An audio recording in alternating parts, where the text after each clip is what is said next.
こんばんは、いなっぴです。先日、アマビエの伝説を検証する動画を投稿しました。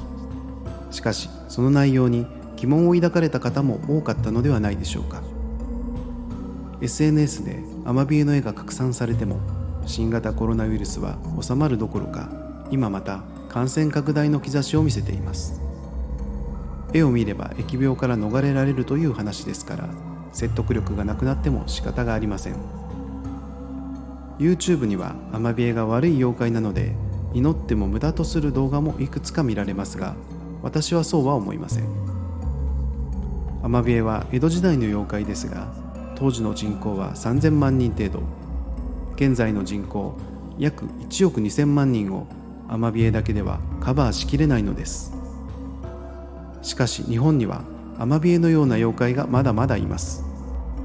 疫病を治せる力、そして人々に広まるよう可愛らしい見た目をした第二のアマビエになりそうな妖怪を4つほどご紹介していきたいと思います。神社姫。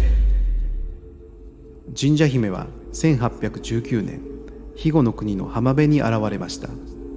そしてそれを目撃した人にこう言い残しています。我は竜宮よりの使者、神社姫である。向こう7年は豊作だが、その後にコロリという病が流行る。しかし我の写し絵を見ればその難を逃れることができ、さらに長寿を得るだろう。豊作と疫病の予言。絵を見れば疫病から逃れられることはアマビエと同じですが、さらに長寿までついてくるあたり、アマビエの上位互換と言えるでしょう。ルックスもメイクこそしていないものの、アイドル風の顔立ちで SNS での人気も期待できそうです。尻尾が剣になっているところと自分で姫と名乗っているところが若干痛いですが、スラッとしたスタイルはネクタイやマフラーの柄にもちょうどよく、人々に自然と受け入れられるでしょう。クダベ。クダベは九段とも呼ばれ、日本各地で伝承が残っている妖怪です。クダベは1827年、越中の国の山中に現れ、こう言いました。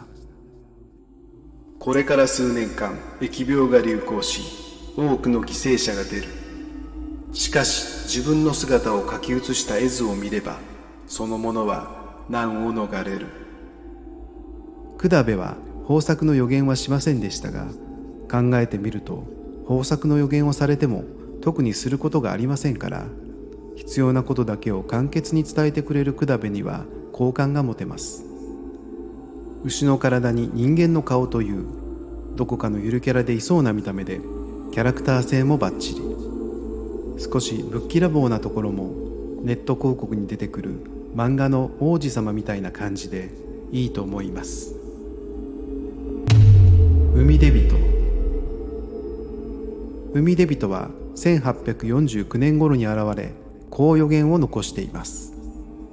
これから5年間は豊作だが、悪い風が流行して世の中の人々は六分通り死に失せてしまう。しかし我が姿を写したものを家に貼って朝夕眺めれば病を免れることができる。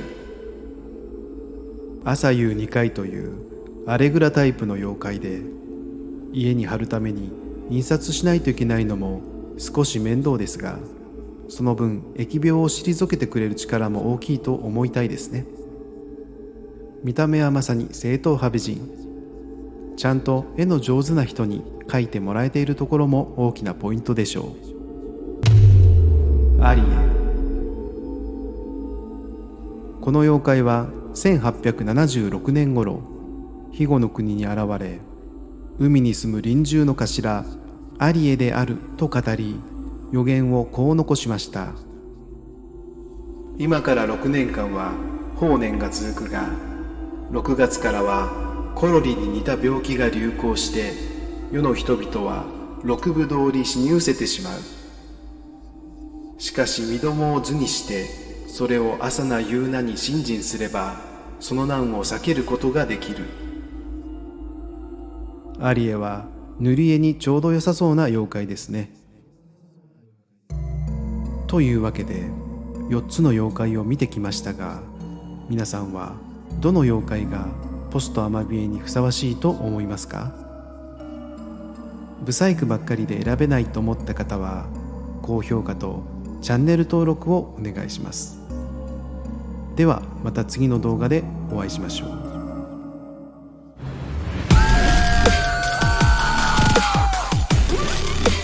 チャンネル登録本当にお願いします。